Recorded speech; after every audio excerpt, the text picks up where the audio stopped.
12-15 meeting हम लोग करते हैं, फिर भी लोगों से मिलते, मेरा गला मेरा साथ नहीं दे रहा, तो भी मैं गर्म पानी के घूंट भर भर के अपनी बात को कहता रहता हूं कि गर्म पानी पियो, अपनी बात रखो। सवाल ये है कि इस देश में क्या आजादी से पहले पार्टियां नहीं थी? तो जवाब ये है कि आजादी से पहले भी पार्टियां थी। कांग्रेस पार्टी भी थी, मुस्लिम लीग भी थी, अकाली दल भी था और लेफ्ट की पार्टियां भी थी। फिर ऐसा क्या हुआ कि उन पार्टियों के रहते बाबा साहब अम्बेडकर को अपनी पार्टी बनानी पड़ी। बाबा साहब अम्बेडकर ने अपनी party labour party of India, RPI, schedule caste federation इसलिए बनाई कि उन दलों के जरिए जो काम बाबा साहब करवाना चाहते थे अपने लोगों के हितों के लिए, वो नहीं हो रहा। और उन्होंने जब दल बनाया तो अपनी बात रखी, अपने लोगों के लिए अधिकार लड़े, एमपी एमएलए जीते, हमारी बात मजबूत हुई। ये सच है कि अकेला आदमी बहुत कुछ नहीं कर सकता, लेकिन अकेला आदमी खड़ा हो जाए और उसके साथ लग करने वाले लोग खड़े हो जाएं तो वो सब मिलकर इतिहास जरूर बदल सकते हैं। ये बहुत आसान मामला है। बाबा साहब अम्बेडकर भी तो अकेले निकले थे, आप देखो कितना बदल कर रख दिया। आज देखो हम जिनको गुलाम माना जाता है उनके लिए अच्छी अच्छी कुर्सियां बची है, बढ़िया टेंट लगे हैं। और अगर मेरे पीछे इतनी अच्छी बाबा साहब अम्बेडकर की स्टैचू आप लोगों ने लगाई, हमें तो जिंदा को सम्मान नहीं मिल रहा था, लेकिन बाबा साहब के अथक प्रयास से उनके जाने के बाद भी आज भी हमारी पीढ़ियां अगर कोई उनकी उंगली की तरफ भी आंख उठा दे तो मरने मिटने को तैयार हो जाती है। कुछ तो उन्होंने किया होगा हम लोगों के लिए, क्या कुछ तो ऐसा है जो उनके जाने के बाद भी हम अपने बाप दादा को भूल जाते, लेकिन हम अपने बाबा साहब अम्बेडकर को याद रखें। कुछ तो किया होगा, कुछ तो योगदान होगा। जब तक बाबा साहब आंदोलन शुरू करके हमें पैरों पे खड़ा करने के लिए निकले तो इस देश में वो ताकतें जिन्होंने कभी भी हजारों साल हमारे आंसू भी देखे, हमारे फटे हुए कपड़े भी देखे, हमें बेइज्जत होते भी देखा, अधिकार विहीन भी देखा, वो ताकतें जिन्होंने गैर बराबरी बना के रखी, वो ताकतें भी कुछ ना कुछ कर रही थी। इधर बाबा साहब ने सत्ता सैनिक दल बनाया, इधर उन्होंने राष्ट्रीय स्वयंसेवक संघ बनाया। उन्होंने आरएसएस के जरिए हमारे लोगों को किस तरह से गुलाम बना के रखा जाए, किस तरह से उनको अपने अधिकारों के बारे में जानने का मौका न मिलाए, उन्होंने भी अपना काम किया। आज ये देखिए इस देश में जिनके पास वोट है उनका राज होना चाहिए, उनका तो नहीं है, लेकिन जिनके पास मुट्ठी भर वोट है वो राज कर रहे हैं। किसानों को अगर 10,000 रुपए का लोन माफ कराना हो तो आंदोलन करने पड़ते हैं और उनके 10 लाख करोड़ रुपए मोदी जी आराम से माफ कर देते हैं। इस देश में चल क्या रहा है? ये देश तो लोकतांत्रिक देश है, जिनका वोट है उनका राज हो और जिनकी संख्या ज्यादा हो उनके लिए योजनाएं बने। लेकिन आपके तो खिलाफ कानून बनते हैं, एनआरसी पे कानून बनते हैं, सीए पे कानून बनते हैं, किसानों के खिलाफ बनते हैं, सुप्रीम कोर्ट में बैठ के जज एससी/एसटी एक्ट को खत्म कर देते हैं, तमाम तरह से व्यापारियों के खिलाफ जीएसटी के कानून बनते हैं, फिर अभी ड्राइवरों के खिलाफ कानून बने। इस देश की सत्ता मुझे ऐसा लगता है कि इस देश को पुनः वहीं ले जाना चाहती है जहां ये देश आजादी से पहले था। कैसा देश कि आपके और मेरे बदन पे कपड़े तक पहनने का भी अधिकार नहीं। आज इस देश में संविधान के रहते धार्मिक आजादी खत्म हो रही है। आप मस्जिदों में इबादत नहीं कर सकते, आप बाबा साहब अम्बेडकर की जयंती नहीं निकाल सकते। अगर आपके यहाँ प्रमाणित बता रहा हूं शोभा यात्रा न निकलती हो तो आप परमिशन लेने जाओ, देखो क्या कहेंगे पुलिस के लोग कि नहीं नई परंपरा नहीं चलेगी, नई परंपरा नहीं करेंगे, परमिशन नहीं देंगे। इसका मतलब इस देश में जिनका राज बड़ी मुश्किल से बाबा साहब ने छीन के हमारे हाथ में दिया था, उनका राज पुनः स्थापित होने की तरफ जा रहा है। ये चुनाव नहीं है, ये इस देश में करों करों की लड़ाई है और जो लड़ेगा वही बचेगा और जो घुटने टेक देगा वो इस देश में गुलामी की तरफ बढ़ जाएगा। आपको हमें तय करना है कि हमें इस देश में कैसे जीना है। आज पढ़े लिखे नौजवान बच्चे बेरोजगार घूम रहे हैं। अभी पुलिस की भर्ती आई, आपने देखी होगी, कितने ऐसे बच्चे थे इस गांव के जिन्होंने पुलिस की भर्ती में भाग लिया था। पेपर बाद में आया, उत्तर पहले आया। 48 लाख बच्चों ने फार्म भरा, पर बच्चे 400 रुपए के हिसाब से 200 करोड़ रुपए सरकार के खाते में चले गए और फिर पेपर लीक हो गया। इनकी पूरी की पूरी भर्ती का बेड़ा गर्क हो गया, किसी को फर्क नहीं पड़ा। अभी आंदोलन कर रहे हैं कि री एग्जाम कराओ।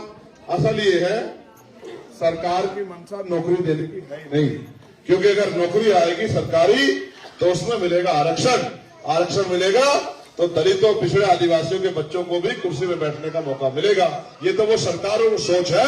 भारतीय जनता पार्टी आरएस की, इनका बस चले तो ये आपको रोटी खाने का अधिकार छीन ले। आप याद करो 100 साल पहले पीने का पानी तालाब से पिलाने के लिए बाबा साहब अम्बेडकर ने इस देश में आंदोलन किया। आपका प्यासा गला देख के किसी ने आपके लिए तालाब से पानी पीने की व्यवस्था भी नहीं की।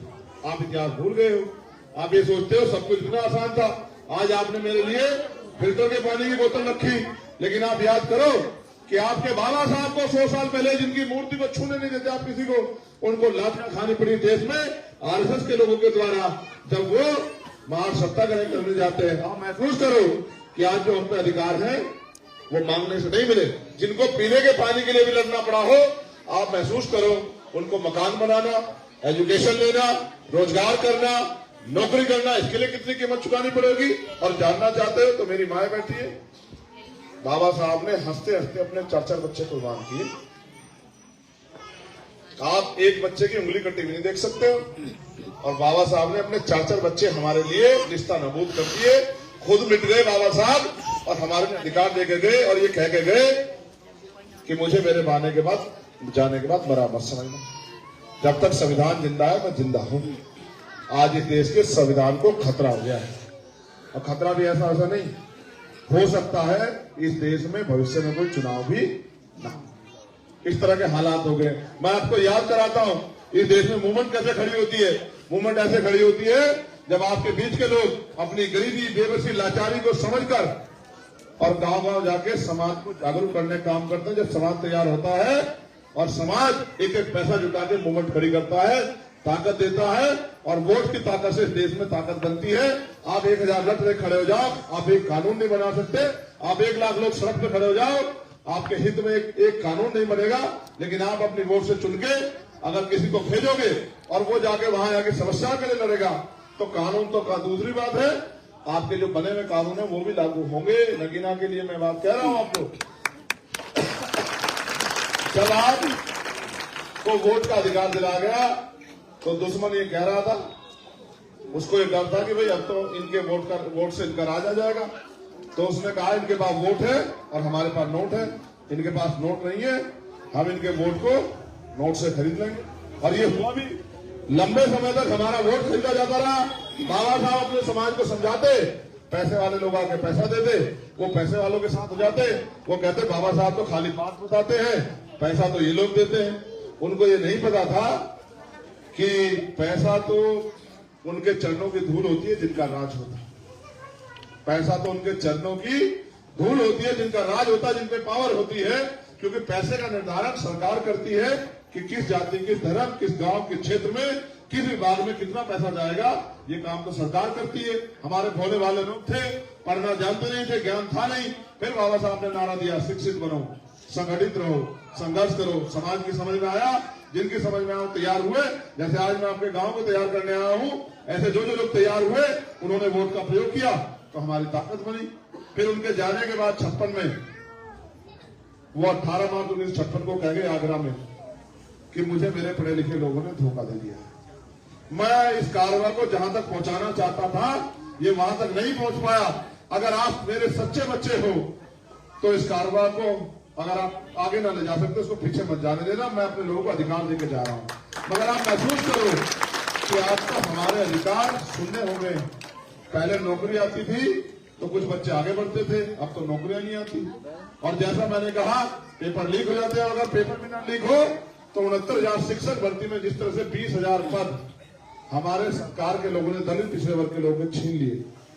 जो पाल का, प्रजापति का, कश्यप का, जाट का, सैनी का, विश्वकर्मा का, अंसारी का, तेली का, तमाम जो जिनको शेड्यूल कास्ट, शेड्यूल ट्राइब और बैकवर्ड कहा जाता है, चाहे मुसलमानों में हो, चाहे वो शेड्यूल कास्ट में हो, चाहे शेड्यूल ट्राइब में हो, चाहे पिछड़ों में हो, उन सब के बच्चे जो कुर्सी में बैठते वो सारी नौकरी सरकार के लोगों ने अब छीन के अपने लोगों को दे दी। क्योंकि आज संविधान के हिसाब से देश नहीं चल रहा। देश तो ऐसा चल रहा है जिसकी लाठी उसकी भैंस। किसके घर बुलडोजर चलेगा, किसका बच्चा जेल जाएगा, किसके बच्चे को पीटा जाएगा, किसको धर्म के नाम पे, जाति के नाम पे, पशु के नाम पे जिसकी अहिंसा होगी, और किसके खिलाफ कानून बनेगा ये देश के रुआनुमा कमरे बैठ के तय करते, जनता की सहमति तय नहीं करते। और हम भी गुलाम हो गए। पहले हम भी अपनी आवाज को खड़े होकर बोलते थे, हमारे नेता बोलते थे। अब तो सीबीआई इनकम टैक्स का छापा पड़ता है और नेता भाजपा में चले जाते हैं या नेता चुप हो जाते हैं। अब जब कोई लड़ना नहीं चाहता तो भाई मैं क्या करूं? मैंने तो लड़ना ही सीखा। मैं तो जानता हूं कि बिना लड़े कुछ मिलता ही नहीं है। माँ भी बच्चे को तब दूध पिलाती है जब बच्चा रोने लग जाता है, तब माँ को एहसास होता है कि इसको भूख लग रही है। अगर बच्चा रोए ना तो माँ भी सोचती इसका पेट भरा हुआ है, वो भी अपने काम में लगी रहती है। जब तक आप अपने हकों के लिए बोलोगे नहीं, जब तक आप अपने हकों के लिए आवाज नहीं उठाओगे, तो तब तक आपकी सुनवाई इस देश में नहीं होगी। जब जब आपके नेताओं ने बोला है तभी तभी आपको अधिकार मिले। आप मेरे बारे में जो नहीं जानते, जो जानते हैं उनको तो पता, जो नहीं जानते जानो कि इस देश में अगर कभी भी किसी मजलूम पे आवाज उठी, अन्याय अत्याचार हुआ है, उसके खिलाफ आवाज उठी तो चंद्रशेखर आजाद ने सीना ठोक के साथ दिया। चाहे एनआरसी का मामला हो, एनआरसी का मामला हो, जिनको आपने वोट देकर ताकतवर बनाया वो अपने रजाइयों में पड़े सो रहे थे और आपका चंद्रशेखर आजाद दिल्ली की जमा मस्जिद पे भीम आर्मी के साथियों के साथ कंधे से कंधा मिलाकर लड़ रहा था। इसकी कीमत चुकानी पड़ी, इसकी कीमत चुकानी पड़ी। गिरफ्तार हुआ, जेल गया, लाठियां लगी, नखून खींच लिए और जो जुल्म वो कर सकते थे किया, लेकिन कभी पीठ नहीं दिखाई। जेल से बाहर आया, पूरे देश में साइन मार बनाता हुआ घूमा। मेरठ आया कि पता लगा यहां गोली चली थी, मेरठ के बच्चों को दफीना में गाजियाबाद में मिला। और फिर मैं नेटोर आया, नेटोर से मेरा दर्द का रिश्ता है, नगीना से मेरा दर्द का रिश्ता है। जब मैं नेटोर आया तो मुझे पता लगा कि सलमान को भी यहाँ सर में गोली मार दिया और उसकी माँ उसकी बहनें जो है वो न्याय के लिए लड़ रही है। यहाँ की उसकी भी लड़ाई लड़ी। जब कोरोना काल आया, निजामुद्दीन मरकज बंद हुआ, तबलीग की जमात पे आरोप लगे, मौलाना साद को बंद करने का प्रयास किया, तब भी चंद्रशेखर खड़ा था। जब मौलाना कलीम सुद्दी को बंद किया, आरोप लगे, उनकी लड़ाई लड़ने के लिए चंद्रशेखर खड़ा था। जब तबरेज को यहाँ मारा कासगंज में, तो भी चंद्रशेखर खड़ा था 1.5 फीट की टंकी पे। जब उसके माँ बाप को पीटा ले जाके इन्होंने, जब नासिर जुनैद को मार के हरियाणा में लाके तथाकथित गौ रक्षकों ने उनको जिंदा जला दिया, उन 3-4 स्टेट में उनके लिए आंदोलन करा के मुख्यमंत्री में नाका गड़वाना वाला चंद्रशेखर आजाद था। और जब तक दुनिया में भी, क्योंकि भीम आर्मी की वजह से पूरी दुनिया के लोग जानते हैं हमें, इस दुनिया की सबसे बड़ी मैगजीन टाइम्स मैगजीन भी इस देश में से अकेले आदमी का जिक्र करके लिखती है कि चंद्रशेखर आजाद यहाँ उभरता हुआ नेता है। तो फिलिस्तीन में भी जब अन्याय हुआ तो पूरे भारत से बोलने वाला अकेला चंद्रशेखर आजाद था। वरना ये कह दिया गया कि अगर कोई कमजोरों का समर्थन करेगा तो उसको देख लिया जाएगा। हमने चलन करके कहा कि अगर तुम्हारी माँ ने दूध पिलाया तो हमें रोक के दिखाओ। तो हम तो जुल्म के खिलाफ लड़ने वाले हैं, क्योंकि हमें बाबा साहब अम्बेडकर ने सिखाया कि अन्याय करने वालों से अन्याय सहने वाला दोषी होता है। किसानों ने 13 महीने आंदोलन चलाया, हम कंधे से कंधा मिला के साथ रहे। जब महिला पहलवानों पर अन्याय हुआ, हमने उनकी आवाज बनने का काम किया। जब 2 अप्रैल में हमारे स्टेट को चोट पहुंचाई, हमने पूरे देश में आंदोलन किया। 17 लोगों ने शहादत दी। जब दिल्ली में गुरुघर तोड़ा, जिस सदगुरु रविदास जी महाराज को आप अपना पिता मानते हो, कुलगुरु मानते हो, उनके मंदिर को तोड़ने का काम किया। उनके गुरुघर को हमने ईंट से ईंट बजा दी सुप्रीम कोर्ट और सरकार की। हम 96 लोग 6 दिन तक जेल में रहे, हर जुर्म सह के। अभी भी औरैया में, उन्नाव में, हाथरस में जब आपकी बेटी को अपमानित करके और कचरे की तरह जला दिया, तो भी आपके चंद्रशेखर आजाद ने सीना ठोक के सरकार का गिरवान पकड़ के उस बहन के परिवार को न्याय दिलाने का काम किया। जब आप फ्रीडम ऑफ इंटरनेशनल का मामला हो, नीट का मामला हो, प्रमोशन रिजर्वेशन का मामला हो, कोई ऐसा मामला नहीं। और अब तो जब ईवीएम के द्वारा वोट की चोरी हो रही, तो ईवीएम के खिलाफ भी डंडा झंडा लेके चंद्रशेखर आजाद उसके साथी दिल्ली में भी लड़ रहे हैं, कोर्ट में भी लड़ रहे हैं। और हमारा प्रयास है कि ईवीएम द्वारा वोट की चोरी बंद हो, चुनाव बैलेट पेपर से हो, इसके लिए भी हम लोग लड़ रहे हैं। और अगर ईवीएम द्वारा भी चुनाव हो तो जो वीवीपैट से पर्ची निकल के आती है वो मशीन में ना गिरे, हमारे हाथ में आए और हम उसको अच्छी बात देखभाल के उसको जमा करा दें। हमने इनसे कहा कि भाई आप ईवीएम से गिनती मत कराओ, मशीन पे आप हमारी पर्ची गिन के बता दो कि कितनी पर्ची हमारे पक्ष में है। हम तो पर्चियों से वोट चाहते हैं। लेकिन आप ये सुनो कि जब तक, क्योंकि भारत की पार्लियामेंट वो पंचायत है, वो मंदिर है जिसको पूरी दुनिया सुनती है, जब तक इस देश में आपकी कोई बोलने वाली वॉइस नहीं जाएगी तो पूरी दुनिया को पता नहीं लगेगा कि हम अपने देश में 2म दर्जे के नागरिक बना के हमें रखा जा रहा है और हमारी सामाजिक, आर्थिक, धार्मिक आजादी को भी बंधक बना दिया गया है। अगर कोई बोलता है तो झूठे मुकदमे जेल, सीबीआई इनकम टैक्स के छापे लग जाते हैं। और अगर मेरे जैसा कोई हो तो उसके ऊपर गोली चलाई जाती है। मैं तो गोली खाकर बैठा, लेकिन कभी मैं डरा नहीं। और आज भी मैं यहाँ खड़ा हूं, मौत एक बार आएगी, लेकिन मैंने हाथ फैलाना नहीं सीखा। मैं आपका खून हूं, मैंने लड़ना सीखा है, और जब तक मेरे शरीर में लहू दाखिल करता रहेगा, मैं पूरी जिम्मेदारी से लड़ता रहूंगा, क्योंकि मैं जानता हूं कि मांगने सिर्फ भीख मिलती है, अधिकार छीने जाते हैं, और जो छीनने के लिए ताकत की जरूरत होती है। सड़क की लड़ाई में सड़क पर लड़ता हूं, मैं आपसे सदन की ताकत मांगने के लिए आया हूं, क्योंकि अगर अकेले जनसंघ को लड़नी होती तो वो खून का एक कतरा लगा कर लड़ लेता। ये लोकतंत्र है। यहाँ तो आप जिसको ताकत हो, जैसे भाई ने कहा, प्रधान जी ने, कि हमने हमारी बड़ी नेता को बना के भेजा, उसके हाथ को ताकत दी, तो हम अपने भाई को क्यों दे सकते? ये तो फैसला आपको करना है कि अगर आप ये मानते हैं कि आपका भाई 24 घंटे 7 दिन आपके लिए खड़ा है, तो एक मौका आपको चंद्रशेखर आजाद को भी देना चाहिए। आपने सब लोगों को मौका दिया, आप महसूस करो। मैं पहली बार आपके गांव में आया, पिछली बार आपने वोट दी थी सब लोगों ने लोकसभा में। भाई किसको वोट दी थी प्रधान जी? सच बताना। गिरीश चंद जी को, बसपा को जीते थे ना? वो जीते थे ना? तो ये बताओ 5 साल में कभी आया आप यहाँ कि भाई आपके बच्चों को रोजगार क्यों नहीं मिल रहा, मैं मदद करूंगा? एक बार कभी पार्लियामेंट में बोले क्या कि भाई मेरे क्षेत्र में मैं वहां से चुन के आया, वहां की जनता ने मुझे वोट दिया? भाई मेरे यहाँ तो बड़े बड़े यूनिवर्सिटी कॉलेज नहीं है, अस्पताल नहीं है, मेरे यहाँ तो एम्स नहीं है, मेरे यहाँ तो इंडस्ट्रियल एरिया नहीं लगा, मेरे यहाँ तो किसानों को फसल का दाम नहीं मिल रहा, मेरे यहाँ तो पुलिस का जुर्म जाते हुए कभी बोलेंगे? जब आपकी आवाज नहीं उठेगी तो भाई आपके क्षेत्र में काम कहां से हो जाएगा? जब कभी कहीं भी कोई आपके क्षेत्र की आवाज उठेगी तभी तो सरकार की आंख खुलेगी। सरकार तो गूंगी मेरी है ही, उनके झूठ को सच साबित करने के लिए तो मीडिया है ही। आप मेरी बात पे गौर करो। आप 10 रुपए का सामान खरीदने जाते हो तो 5 बार उस सामान को चेक करते नहीं करते कि ये सामान खराब तो नहीं है, ये सामान इसका पैकेट खुला हुआ तो नहीं है, इसमें जो अंदर सामान है वो कम तो नहीं है? करते हो नहीं करते? बताओ भाई। तो जब 10 रुपए के सामान को चेक करते हो तो ये करोड़ों रुपए से कीमती बाबा साहब अम्बेडकर के बच्चों के खून से मिली वोट को जब देने जाते हो तो एक बार ये भी सोचते हो कि नेता हमारी लड़ाई लड़ेगा नहीं लड़ेगा, ये हमारे साथ खड़ा होगा नहीं होगा, ये हमारे लिए कभी खड़ा था नहीं खड़ा था, ये हमारी आवाज बन सकता नहीं बन सकता है, ये कभी हमें लिए हमारे बच्चों के लिए हमारे लिए कुछ कर सकता नहीं कर सकता? आप जानना चाहते हो? इस देश के हर व्यक्ति को बेहतर से बेहतर रोजगार मिल सकता है, इसकी गारंटी भारतीय संविधान देता है। कैसे? ये भी सुनो। हम चाइना से, बांग्लादेश से लाखों करोड़ों रुपए का माल हर साल खरीदते हैं। वही माल अगर मैन्युफैक्चरिंग होकर हमारे यहाँ बनने लग जाए तो हर घर तक रोजगार पहुंच जाएगा, माँ बहनों तक, नौजवानों तक, बुजुर्गों तक, हर घर तक रोजगार पहुंच जाएगा। जो पैसा लाखों करोड़ रुपए अडानी अंबानी का माफ होता है, वही पैसा अगर नौजवानों को बिजनेस करने के लिए दिया जाए तो यहीं पे छोटे छोटे इनके व्यापार खड़े हो जाएंगे, सरकार की आमदनी भी बढ़ेगी और गरीबों के घर में रोजगार भी आएगा। जो बैकलॉग बचा हुआ है, अभी सेंटर में 10 लाख से ज्यादा नौकरियां हैं सरकारी। अगर वो सरकारी नौकरियां जारी कर दी जाए तो 10 लाख परिवारों को सरकारी नौकरी मिलेगी, 10 लाख परिवार अपने पैरों पर खड़े हो जाएंगे।